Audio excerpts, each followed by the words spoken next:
I'm Danielle, your host of the Abridged to Motherhood podcast, the place where moms like you learn to thrive, not just survive through pregnancy, birth, and postpartum.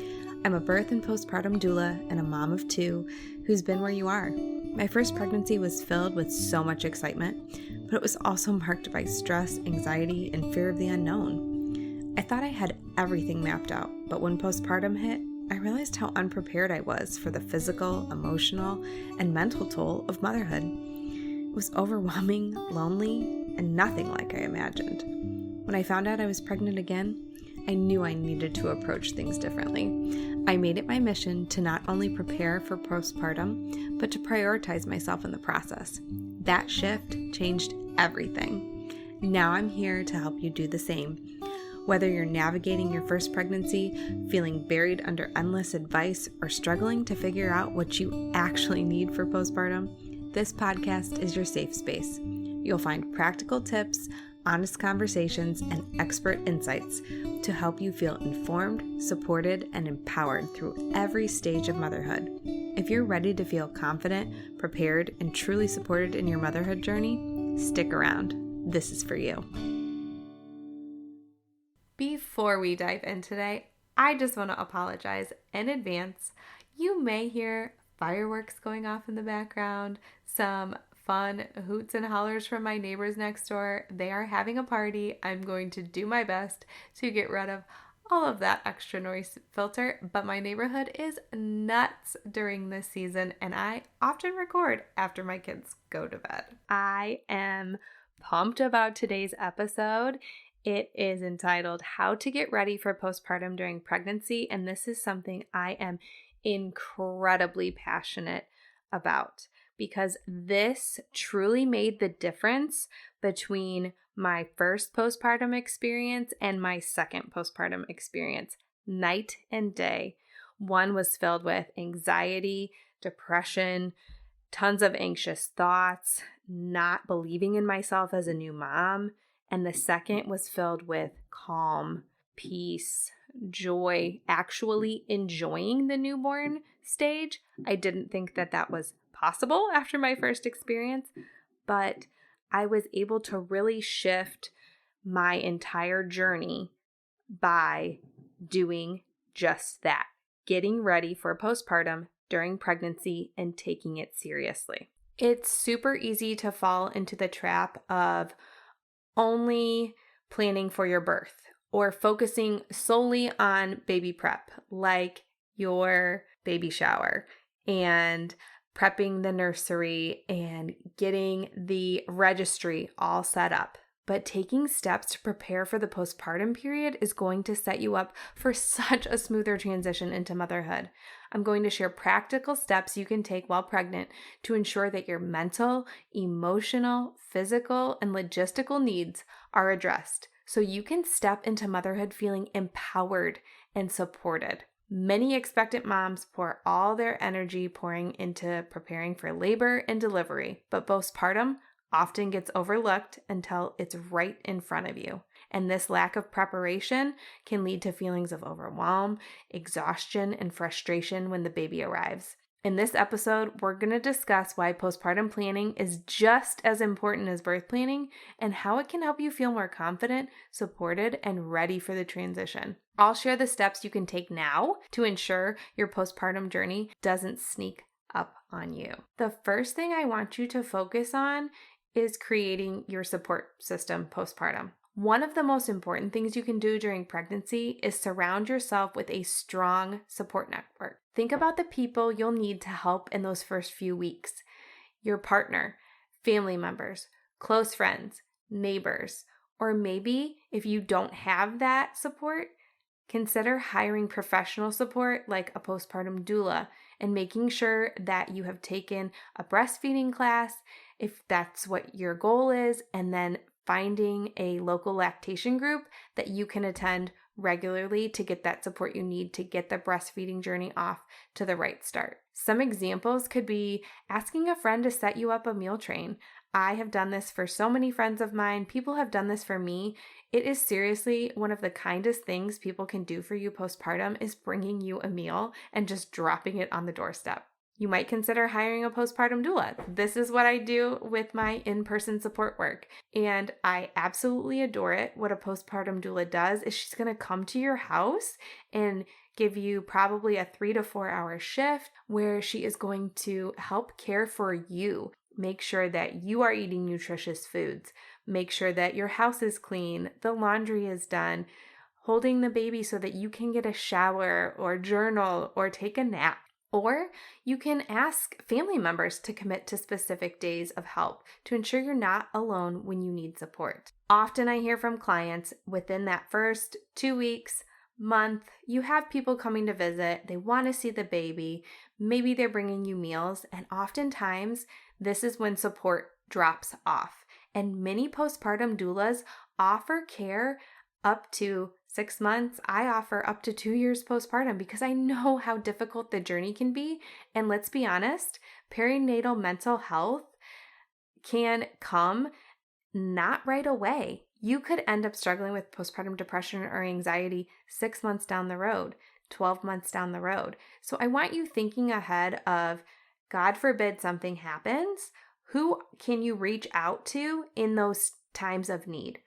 Do you have that support system surrounding you, or are you going to need to hire support? And if so, let's put it in the budget now. Do not wait until the last minute to figure out your support system. Get the ball rolling now so you can feel confident knowing who you can turn to when things get tough. Number 2, the postpartum period is physical and emotional. So it's vital to set yourself up with the tools you'll need to heal and care for yourself. This could include having a postpartum care kit with essentials like pads, a peri bottle, soothing items in all the bathrooms in your house.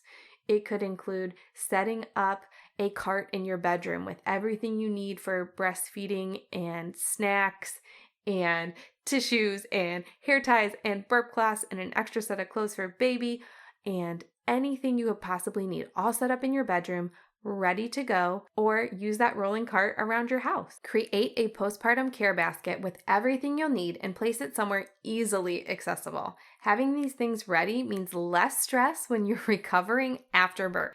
Don't forget to plan for your own healing. It is so easy to focus all of your attention on your baby's needs, but your recovery matters too, and not just physically, but mentally and emotionally.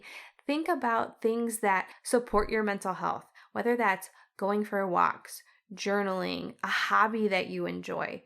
Incorporate that into this little care basket that you're placing around the house. If you love to read, put a book in the spots that you're going to be nursing baby, or if you're bottle feeding, wherever you're going to be feeding baby, so that during that time, you can do something that supports yourself as well instead of just scrolling on your phone. Number 3, establish a postpartum budget and preferences. While you're pregnant, take the time to set a postpartum budget. That includes things like meal delivery, maybe getting a house cleaner one time a month for 2 months to help you get through those really early, difficult sleepless nights, or any professional services that are going to make your life easier in the first few weeks.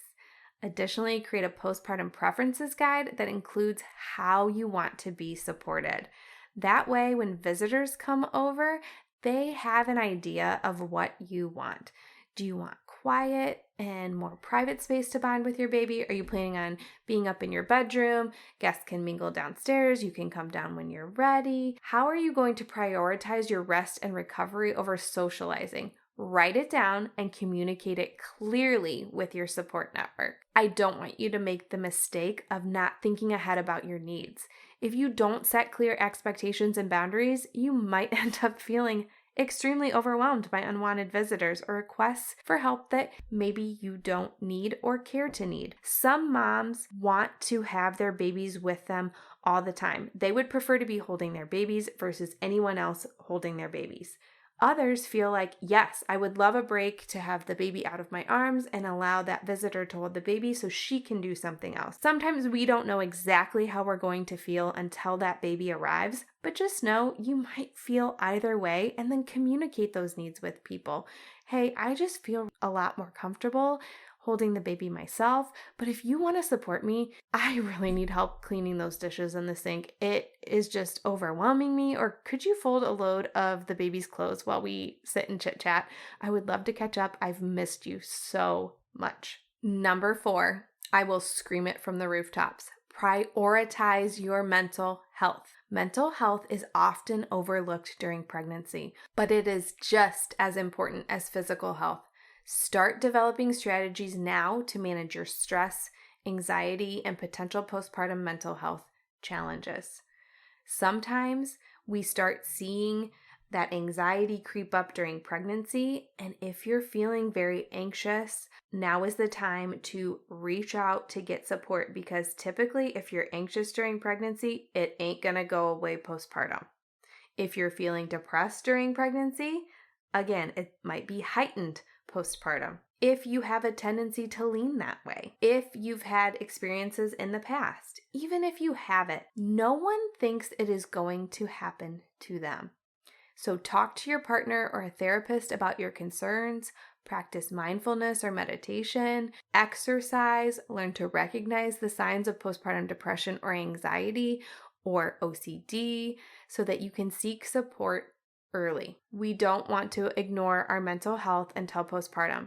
It's easier to address it during pregnancy than to try to catch up during a very difficult postpartum period when you're running on very little sleep, which only heightens our ability to be able to control our thoughts and move out of survival mode into supporting our bodies in the way that we need to postpartum. Nutrition plays a big role.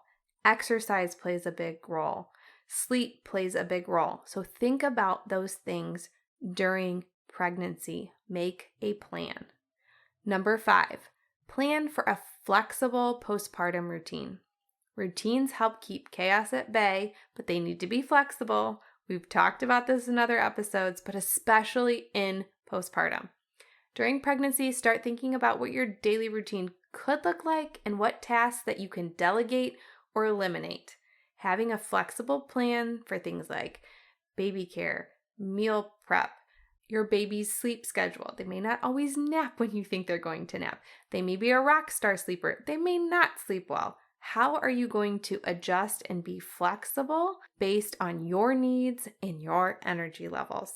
A common mistake that I see people make, and I myself did over and over, was setting unrealistic expectations for myself. I thought I could maintain my same level of productivity pre-pregnancy, pre-kids, during pregnancy and postpartum. That was absolutely not the case. My life changed drastically when I became a mom, and so my routine had to evolve, and yours will too, and that's okay. Flexibility is key to navigating postpartum with peace of mind. Let's review what we talked about. Number 1, create your support system now. Reach out to trusted friends, family members, or professionals to line up your postpartum team. Think beyond birth. Think about who you want to be there in that time.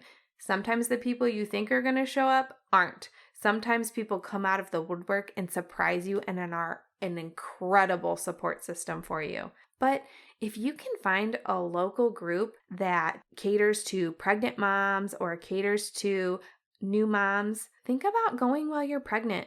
Go and meet some people, mingle, make some new mom friends. Some of my greatest support system have been other moms, which is why I started my in-person support group in Cleveland. And we talked to Macy from the Mom Walk Co.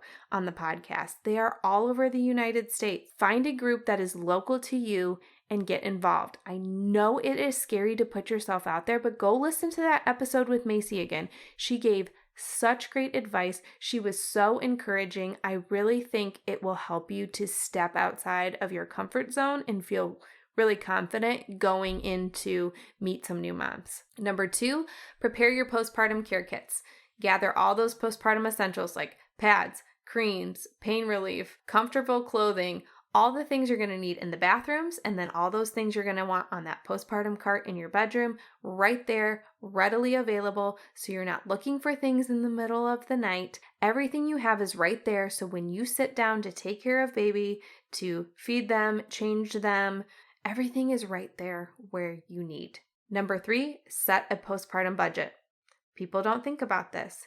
Plan for the cost of postpartum help, whether that's a postpartum doula or another meal service delivery that could take something off your plate, maybe hiring a cleaning lady once or twice. Or if that's not in the budget, then ask people for help. I know it is scary, but many people in your life probably want to. If you don't have that community though, I know everyone doesn't, then try to think ahead. Try to plan and budget for it. And if you need help budgeting, I would love to do another episode just all about what a postpartum budget could look like, because obviously we're adding in diapers. We're adding in items we need for baby. So how can we support ourselves pre-pregnancy and during pregnancy to set up that budget for success? Number 4, develop mental health strategies. Start by practicing mindfulness during your pregnancy. Had a great episode about this with Jacqueline Kramer. I'll link that in the show notes for you to listen to again. Think about journaling. Had a great episode with Abby Dozen about this. We'll link that in the show notes. Or talk about your concerns with a therapist or a loved one. Finding 1 or 2 people that you can just share everything with is huge for your mental health. And early mental health planning can help you navigate postpartum more smoothly. Research local therapists near you that specialize in perinatal mental health. I'll put the link for Postpartum Support International again below with their directory. Figure out who you would go to if it is an emergency, if you need help with your mental health early on, because I'm telling you, it could hit you before that 6-week appointment with your OB, and you do not want to be scrambling to find help. Number 5, build a flexible routine. Think about what your ideal postpartum day and night might look like, but keep it flexible. Prioritize rest, baby care, and self-care in ways that feel right for you. Did a whole episode about that as well. I'll link that in the show notes.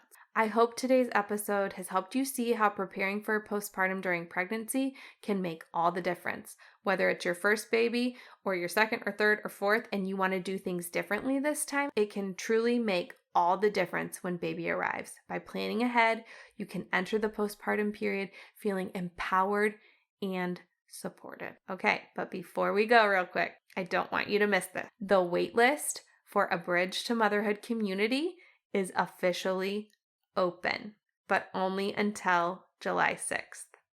If you've been craving real support, real answers, and a space where you can just be without all the pressure and judgment, this is your place. Inside our online community, you'll feel seen, understood, and finally like you're not doing this postpartum thing alone. You'll get the tools, the support, and the conversations you've been desperately looking for. And here's the best part. If you get on the wait list, you're going to lock in at founder member pricing during my pre-sale in July, and you'll get a bonus free 30-minute one-on-one call with me to help you figure out exactly what you need right now. But you've got to get on the list before July 6th when it closes. You can go to abridgetomotherhood.com/waitlist or just tap the link in the show notes to grab your spot. That has all the details on there. I go into more depth about what you can expect in the community, but I cannot wait to welcome you in. For the past 6 months, I have been hosting this in-person group in my community, and now I want to bring it online because I want to help more moms that are not in my local community that are craving a space like this, because this community that we are building, it's making a difference in mothers' lives, which makes a difference in babies' lives, which makes a difference in our society. I am so excited for this community to launch and change the trajectory of motherhood. Thanks so much for listening, friends. I am so thankful for all of you, and I can't wait to see you all next week. Thanks so much for tuning in to the A Bridge to Motherhood podcast. I'm so glad you are here today. If you loved this episode, I'd be so grateful if you could leave a review for the podcast on whatever platform you're listening on, share it with a friend, or snap a screenshot and tag me on social media.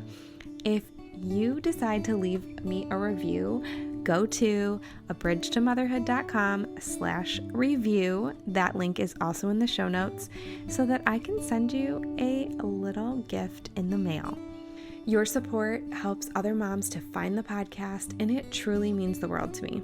Remember, your motherhood journey deserves your care and attention. Until next time, keep showing up for yourself, mama, and don't worry, I'm here to help every step of the way. See you soon.